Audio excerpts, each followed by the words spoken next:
everyone. My name is María Feijóo, editorial assistant at Undercurrent News. And today I'm speaking with Gabriel Luna, Ecuadorian farmer and owner of GLuna Shrimp. Hi, Gabriel. Thank you for joining us. Hi, Maria. Thank you. Thank you for the invitation. And it's going to be a pleasure to speak about Ecuador. So first, Gabriel is going to go through some data to do a recap on what happened during 2021 in the sector in terms of production, exports, and maybe other relevant information. And then we will also talk about future trends and prospects for Ecuadorian shrimp. So yeah, the floor is yours, Gabriel. Thank you very much. So let's get right to it, right? Ecuador 2021, our shrimp exports hit a new record of 1,856 million pounds. The rest of the world maybe does the numbers in tons, but we can convert it, you can convert it. Then that was, of course, the first time we ever do this many pounds, but that is 24% more export than the previous year. It's amazing that coming after the pandemic, we were able to deal with all of the logistics problems that are happening today in the world, which are, of course, part of our business today. There's a shortage on packaging material. There's a shortage on ocean freights. There's a shortage on containers. There is shortage in drivers in the destinations to take the containers to the warehouse. There are some warehouses that are full. There's a lot of things going on in the world. But even through all of those difficulties, we've been able to export this record number of pounds. When we talk about export in Ecuador, is because that's the number that is officially recorded, how many pounds actually left the country. But that doesn't mean that that is our production number, right? Because as you know, we export peeled product, which means that we took the head off, took the shells off, and left some product, some part of that product that was exported, it's left in Ecuador. So when we talk about our exports were 1,856 million pounds. But then we have to put the head back on the product that was exported to, let's say, USA and Spain, Italy, that buy headless products. We have to put the shells back on everything that was peeled, right? And all of that is weight loss. So when we do the number and go to the production of Ecuador, and that's where everybody has been making a buzz of us hitting that million metric ton number, is because once you put the shells back on, the heads back on, we did 2,216 million pounds, which is 1.003 or 5 or 1.00 something metric tons. So we actually got to the 1 million metric tons by, I don't know, by 1.006. So it's amazing. And there's a little bit of product that's still not counted there, which is the product that is consumed locally in Ecuador. Because I just took the exports and we put the heads back on and put the shells back on. We actually passed it well, but because there's all of the consumption in Ecuador is not accounted for. We don't account it anywhere because we don't have a right metric. There's a lot of informal market and we don't account for it anywhere. So what's really amazing is that that number is 29.1% more than our estimated production for 2020, right? So Ecuadorian farmers have found a, I want to say they have found a more efficient way to produce in the same amount of land, basically. And why I say the same amount of land basically is because it's not that Ecuador is growing hectares in 29%. We don't have 29% more farms. Maybe we have 1 to 3% more farms, maybe, okay? I would say 3% is very aggressive. more farms. Let me do the number. No, it's about, let's say that, okay, 10% would be very aggressive in more farms. Maybe we do have 5, 7% new farms, okay? But our growth is 29%. So it means that we are being more efficient in the same land that we have. And this efficiency is coming from help with technology, all of the new aeration, all the automatic feeders are getting better and better. We've had automatic feeders for years, for 4 or 5 years, but they're getting so sophisticated and easier to control. Now they're connected to the internet. You control them on your iPhone, on your Android or your computer at home. So the farmers have a lot more ways to make sure that what they want happening in the farm is actually happening with all this technology that's been extremely useful. Of course, the use of cameras for security, and we have shortened our period of growing out the shrimp because our growths per week are growing of the animal. So we're growing the animal quicker with all this technology, feeding it more and all of that.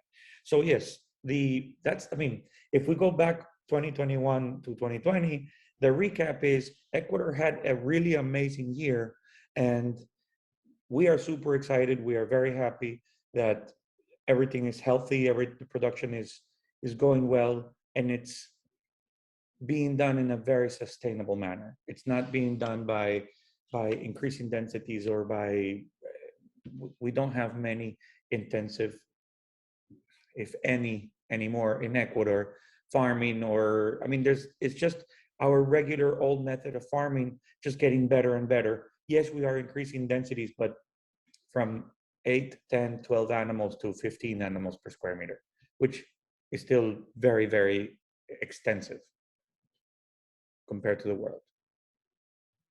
Okay, great. So now that we are talking about production and exports, I'd like to know your opinion on whether if there's room for expansion in these two areas in the coming years. What do you think? I think that it's going to be very interesting. I think that yes, there's a lot of room for expansion. Why? Just simply because the amount of hectares that Ecuador has and the total production, when you divide the total production by the amount of hectares that Ecuador has, the average production per farm is still very, very low. Very, very low when you take into consideration the total Ecuador.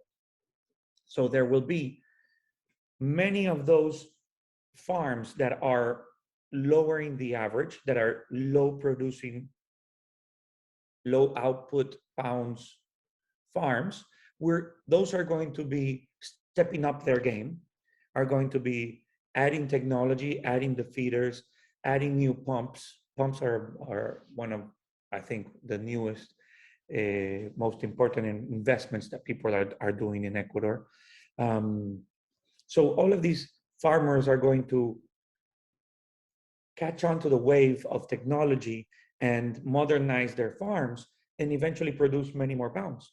So when we have all of these people who are still lagging behind the leaders in production in Ecuador, when they start to improve their production per pounds, per hectare, we will see this number continue to go up. And every day, when you see your neighbor doing so many pounds in the same area as you are, first you get jealous, and then in the beginning you say, well, that's too dangerous. He's harvesting too much shrimp. But when you see that, really, what are you doing? And you ask him, and he says, oh, I have 12 animals per square meter, or 15 animals per square meter. You say, well, that's not terrible. I've done that in the past. So it's just a matter of growing it more, and our mortalities have come down. The health of the animal is actually better. So it's a way that Ecuador is the way that Ecuador is handling their production that's having better results. So yes, there is definitely space for this number to continue to grow. How much is very difficult to say. How much? It depends really on how many people get excited and start investing. and start changing their farms to modernizing them. But I would say that we can expect another 15 to 20% growth for this coming 2022, and it sounds reasonable. Just with the start, the first 2 or 3 weeks of January, 2 weeks and a half, we have seen a lot of product um, being harvested, being exported. And the good thing is the demand is going along with all this product. We're able to sell this amount of product in all of the markets that we've been selling. We've actually increased our presence in the United States by a lot, almost double. We have increased our presence in Europe by, I don't know, something like 60%. And we continue to increase in Asia, in China. We increased, but last year in China, it was a special year because China had a lot of problems with the COVID and the lockdowns. So I'm comparing it, we increased from last year, yes, but the 2019, we actually did close to the amount of pounds that we did this year. Okay, so we're actually back where we were in 2019 with China.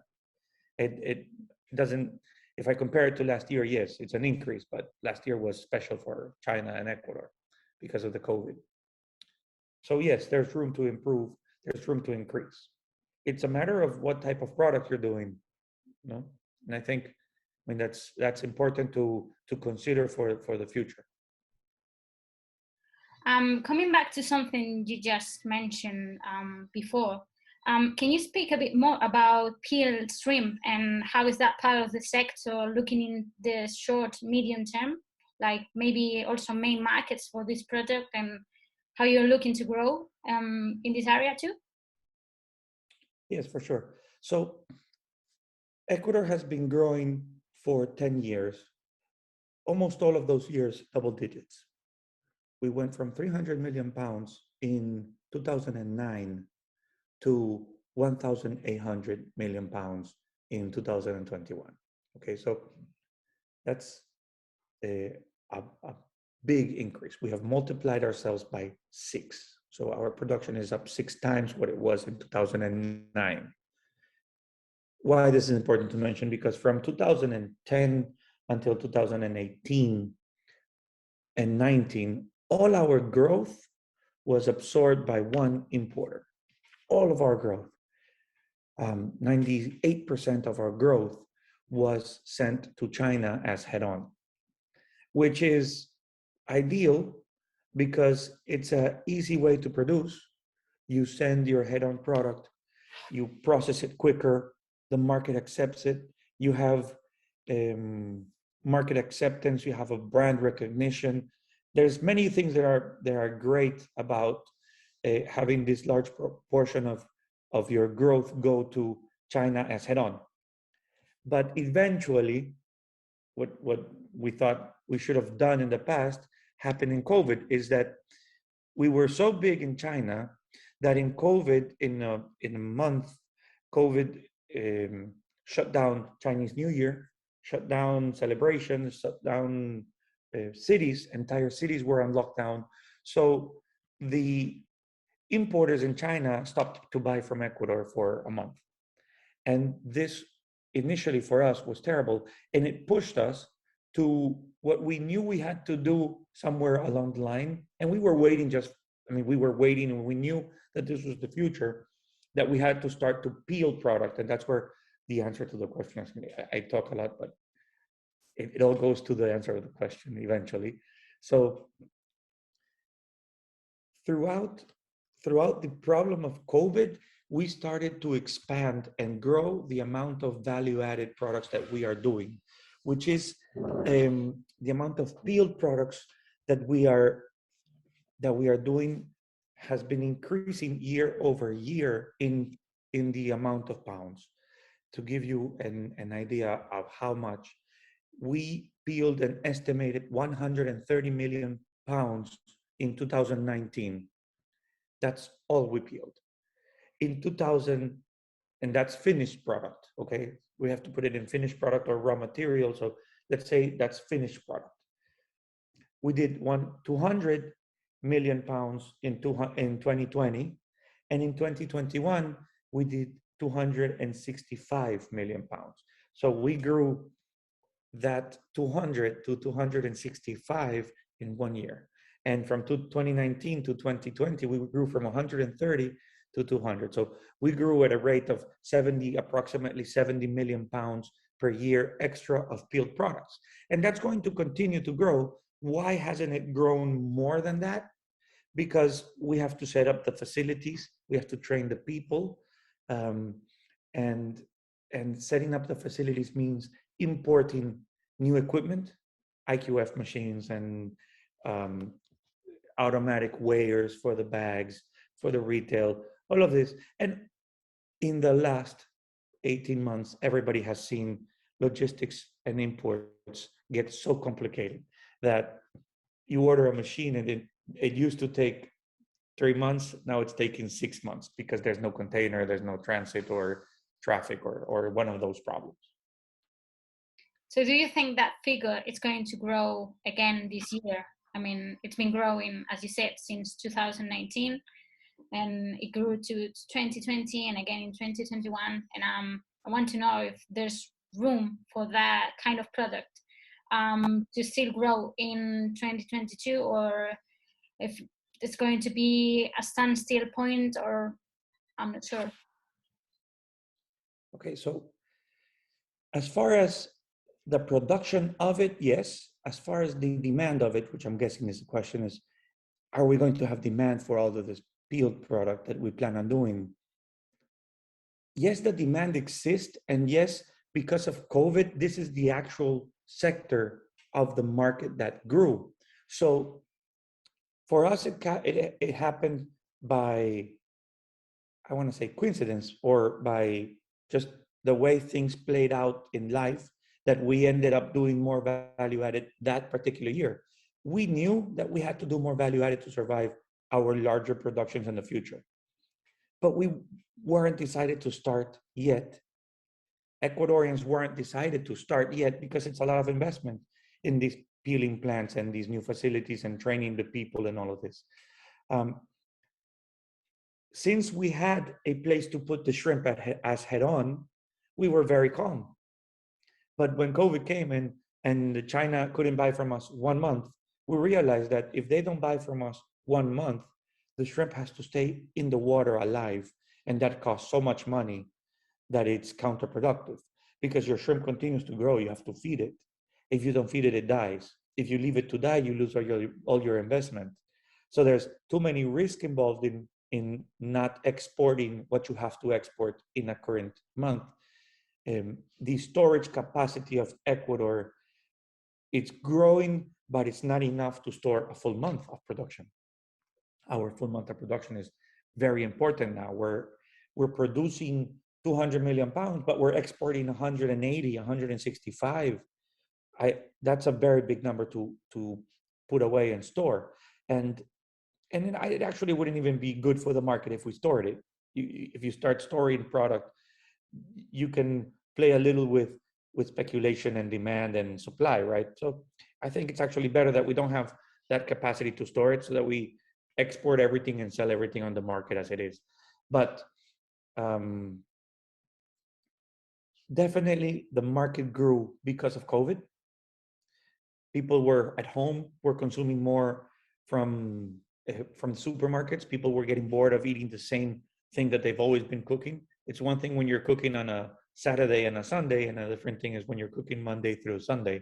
And then come Monday again, you're like, hey, what am I going to do? I only know those 3 plates. So you start testing stuff around, and you bring shrimp home, you bring salmon home. Salmon is something not many people brought home before. They're bringing it home. Even with shrimp, it's the same case. There's a lot of people who love to eat shrimp in restaurants and bars, breaded shrimp, all of those appetizers in restaurants. But few people prepared it at home. There's many people preparing it at home now, using it for their pasta, for whatever they're doing at home. And all of this has increased the production, the consumption. In the years where we thought this was going to be terrible, we thought, hey, without restaurants, the amount of product that Ecuador produces for restaurants, for in block frozen formats, which are formats for wholesalers, formats that a restaurant can use, but not formats that a home uses. You don't want to take home a block of 5 pounds of shrimp and have to peel it yourself when you're still working and cleaning the house and doing everything on the Zoom and whatever. And our lives are still crazy. They're just crazy at home now, right? So nobody wants 5 pounds of something in their refrigerator to have to thaw out for one person to eat or 2 people to eat at home.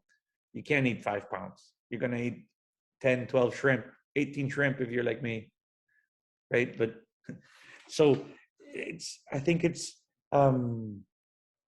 great that the demand has grown. It's great that market, that space has grown. And we're going to take advantage of that growth and accompany it and try to be there to supply it. We are very close to Europe, very close to USA. So it makes sense that we are doing this product and filling that gap or that growth. Okay, great. Now I'm speaking about China. I would like to know your opinion on how does this market look for Ecuadorian shrimp in 2022? Now that levels have gone up to those seen in 2019, as you mentioned, before the pandemic. So I would like to know your opinion on that too. Well, on China, there's a few things that I think are important to mention.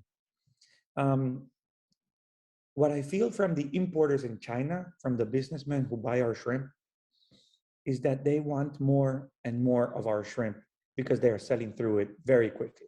They are going through it, they're not storing it. It's a quick turnaround. And for any businessman, a quick turnaround is what you're looking for. You're looking for something that's in and out and you're making profit and you're constantly going. You can lose money sometimes, of course, but you're constantly rotating your inventory. So our demand from the importer, which means that the demand for that importer from the restaurants and from the people is also there, right? Otherwise, he would buy from us 100 million pounds in a month, and he would store it, and he wouldn't come back for another 100 the next month. So the fact that these importers continue to come back to get more product is a confidence booster that they are interested and that we have a space in that market. The other thing that was great was that the Chinese government lowered the tariff. We were paying a higher tariff before, and now they lowered it to 2% for imported shrimp from Ecuador. And that was all over the news, maybe, I don't know, 60 days ago, 30 days ago. Time flies, but it feels like it was yesterday, but it really was like in December or November, right? So that's another sign that the government is saying, well, maybe we do need their shrimp, right? Of course, it goes along with we need their shrimp now that our production is in off season. Maybe during the on season, they're going to say, okay, limit it, don't send too much. We want to still have our own production. Everybody wants to always have a little of their own production to save their own farmers and to help them have a better year. But I think the market is big enough that there's room for both of us, for their own production, for our production. And they've proven to want our production. The importers want it. So I think that is definitely a number that will continue. I am not so sure that it will grow. If I had a say in it, or if it were my idea, I would prefer that we don't grow in that market. We're already very big in that market. When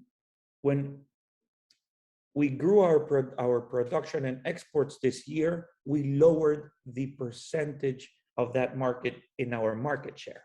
So they went from 65 to 50% of our exports, which is still very heavy. Having one customer who is 50% of your exports is still heavy. But the idea that we should have as Ecuador is we want to try and balance out our exports to the 3 different main and big markets. The USA being one, Europe as a whole, another one, and Asia as another one, right? So in my ideal picture, we would be balanced and selling maybe 40%, 30 and 30%. That would be ideal. Today, it's 51% China, 22% Europe, and 22% USA. That's how 2021 ended, right? So if we want to grow our production, great. I wouldn't grow it exporting to China. We're already doing a lot of volume to China, and it's great. It's going to continue. Nothing's going to change. We're not going to lower it. We're not going to send them less shrimp. If they want it, we're going to continue to send them the shrimp. Hopefully, their numbers that they're presenting is their economy is growing 8%, right?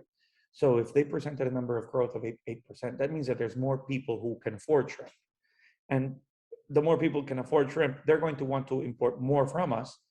And okay, we can set aside a part of our production to export more and grow that number. But I don't think that our idea as our ideal would be, let's grow our exports to China and make them 70 or 80% of our basket again. It's too heavy for one basket, for one importer. It's a great relationship. It's a great partner. It's a great business buyer, but it's too heavy. It's too heavy, and there's a lot behind our production, and we do need to grow in the other two markets to be safer. So I think that balancing out our exports is going to be more interesting than continuing to grow in China without abandoning any business in China. So we're not going to say no to China. We're going to keep on sending exactly what we've been sending. If they want a little more, okay, we'll find you a little more. We have it, but we don't want to take our focus off growing in the US and growing in Europe. That's been growing great in the last 2 years. We want to continue those two. That's going to be important for Ecuador. So as you said, you're looking to grow also in the US and Europe. I would like to know, how do these two markets look for Ecuadorian shrimp in the future, like in 2022 to start with? So to get an idea, in our exports to North America, we grew from 267 million pounds in 2020 to 416 million pounds in 2021. So that's a 56% increase. That's amazing. In a market that for so many years had been buying just about the same amount of shrimp from us, right? They were growing 3%, 2% per year, and now 56% in 1 year. It's clear that we did something different. They want the shrimp, yes. They're a huge market, but we did something different in order to grow this much. And that difference was that value added that I was talking, that peeling shrimp. So how does it look for this year 2021? I think that the more our capacity to peel grows, the better our relationship with the supermarkets, the retailers, some restaurants in the USA that are using peeled products are going to be. And it's going to be easier for us to supply them. So I think that our growth in developing those businesses will help us throughout this 2021. And exactly the same in Europe. Exactly the same in Europe. People think in Ecuador, we used to think that anything that we do to Europe is head on. And realistically, I think it's about 40% head on, 45. So it's less than half, because there's UK who buys headless, there's Italy who buys headless, now Spain buys headless. So there's a lot of, and there's value added that goes to all of those mentioned, and France. So we are doing more than head on to Europe. It used to be thought that, hey, Europe, no, that's a head on market. So everything they're sending is head on. Not anymore, right? Not anymore. Our exports to Europe grew from 320 million to 417 million. That's 30% increase in 1 year in a market where, again, the same as the USA, but this one even flatter. We didn't even have that 1 or 3% increase per year in Europe. We were flat for many, many years. It was identical. So much that the USA, who initially was buying less from us, was actually catching up to Europe. right, in their amount of pounds. And this year they caught up. Both of them, one is 416 million pounds and the other is 470 million pounds, 17 million pounds. So it's 16 and 17, 416 and 17. Now they're the same. They weigh the same. That's perfect for us. That's a nice balance where we have two markets that have a same weight. Another thing that's very important is that for those 400 million pounds, there's actually more than the 400 million pounds going to those markets, because we produced the head-on that became peeled or became headless to those markets. So when we do the how much raw material was used to go to Europe and to go to North America, we start to level off with the amount of raw material used to China. So we're actually getting to a very sweet spot where it's going to be 40, 30, and 30 very soon. And yes, we have our room to grow in those two markets with that value added. Definitely. That's what we did different. We weren't doing this value added product. We didn't have the physical capacity. We know how to do it. We've done it in the past, but we were doing very little of it. We didn't have the factories set up to do many million pounds of value added. Our factories were set up to do many million pounds of head-on. Okay, great.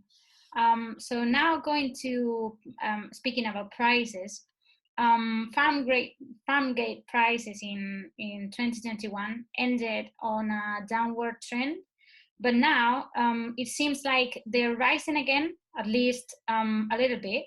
So I would like to know, what are the expectations? Is there any possibility they could fall again, or do you think they'll continue increasing during this quarter? I think that we have to, it's a great question. It's what everybody wants to find out, right? The farm gate prices is an excellent question always. We have to separate the reasons why the farm gate prices in Ecuador fall and the reasons why we see these fluctuations. One thing is that if the market was not accepting shrimp and the price in Ecuador falls because we cannot sell it, that would be terrifying, and that would be a difficult situation, to say the least.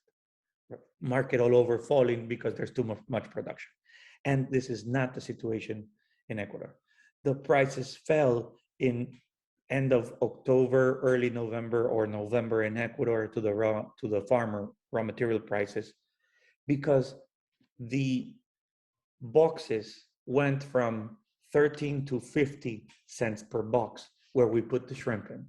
So our raw material increased, our raw material of the materials, packaging materials, and the labor cost increased, and the freight, we had a stable freight for the whole year, whereas in other countries they've had freights of $20,000.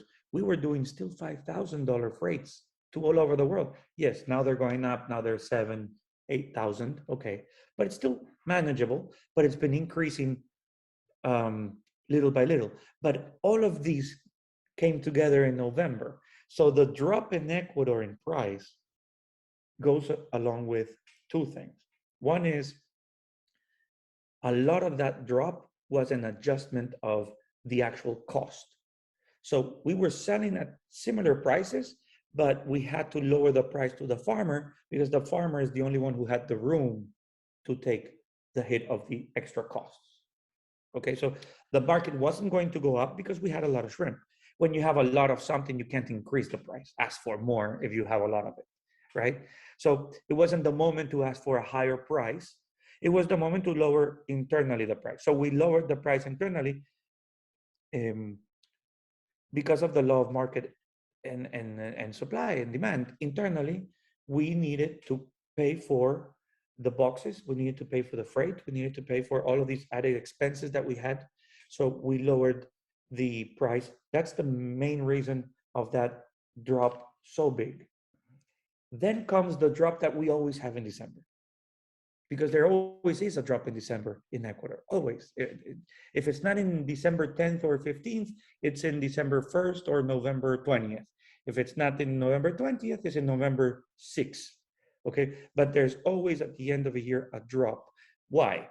Because since our good year for prices start in May, the price starts to increase with the demand from USA for their summer, which is amazing for us, right? And great for them.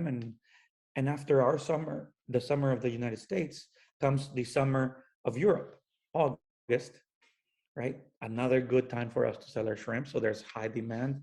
The Europeans want to make sure they have a lot of shrimp. And so when people are fighting each other for shrimp, that's when the price goes up. So that makes the price goes up.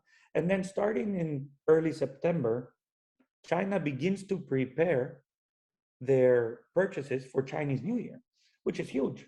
And you can always see this in the statistics that they start to grow their purchase volumes towards October and November since August. And that growth means that they need to take that shrimp away from one of the other two guys who were fighting for it because they were in the summer. They were fighting for their shrimp.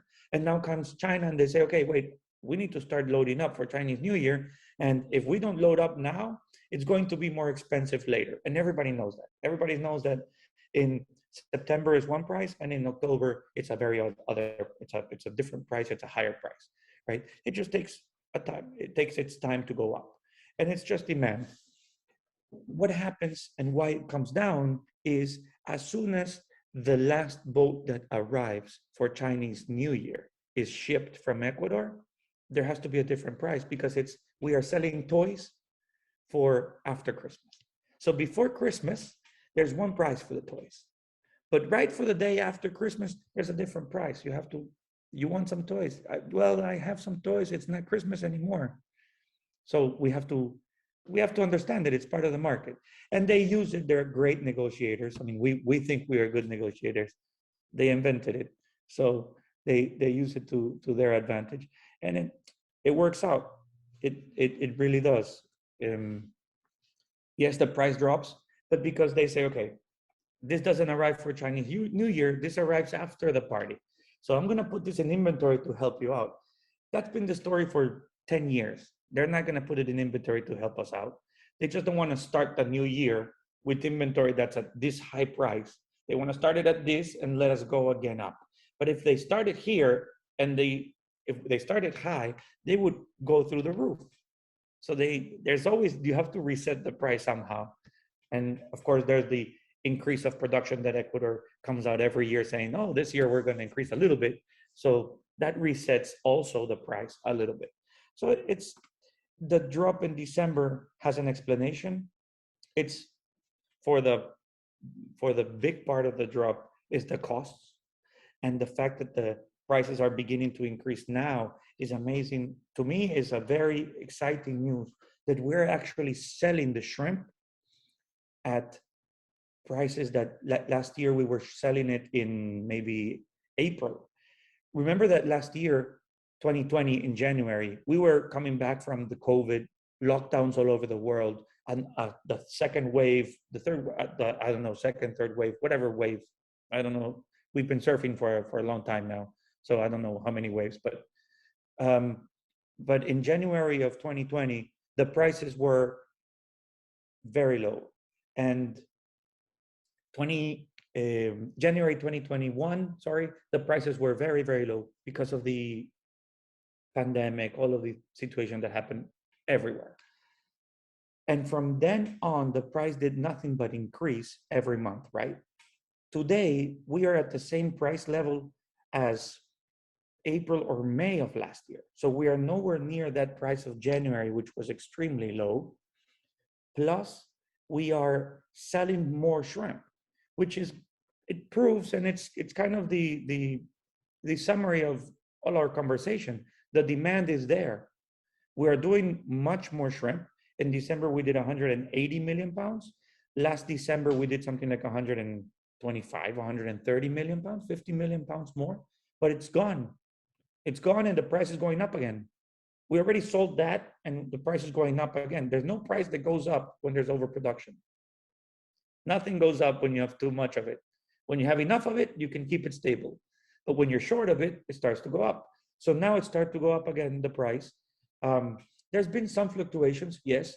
During the Chinese New Year party that lasts 7 days, the Chinese are worried about their party and selling their shrimp that they have. They're not worried about placing new orders. That slows down the demand a little bit. So that creates a little downward on the Ecuadorian pricing, right? It's 5, 10, 15 cents. It's nothing that's going to change anything. And as soon as they come back, the first one who finishes his party comes back, sobers up, and says, "Hey, let's buy again." Boop, the price goes right back up to where it was a week ago. So it's kind of a little vacation of a week or 7 days or something. Okay, right. So how was demand from China this year for the Chinese New Year preparations? It was higher or lower than 2021? I think it was higher than we've ever seen it. I think that if it wasn't because of the problems with shipping lines, with spaces, with containers, we would have done much more volume to China. But it was very difficult to ship to China. As a matter of fact, if you go back to the statistics in Ecuador, we did in November 185 million pounds, and we did in December 180 something, 88. I think it's 188 in November and 185 in December million pounds. But in October, we only did 155. And the reason why October was only 155 is because many of those containers were loaded in Ecuador, loaded on the container itself, but there was no boat to take it. So the shrimp that shows up in the statistics in November and December was not necessarily harvested in December. It was shrimp that was harvested in October and November, but it carried on to the following month in those containers because we didn't have a shipping line to take it. There wasn't enough spaces on the boats. So their demand was, in my opinion, much bigger than we've ever seen it in the past. And they want more of it. Now we have to balance what we give to one market and the other one in those moments when their demand is off the hook and it's crazy, because it's so interesting for us because it's head on, right? So it's the easiest form of product to sell. It's the product that takes the least amount of people in a factory to operate. So for us to say no to China wanting more and to continue to do value added and headless is a sacrifice. It's a mental sacrifice. It's a if you're a producer, if you have a fabrica, what's a fabrica? A factory of anything. What you want is the easiest form of product. If somebody tells you, I want a bicycle with no wheels, I'll give you more of those bicycles because I have to work less. So the easiest form of product is what we want. Not anymore.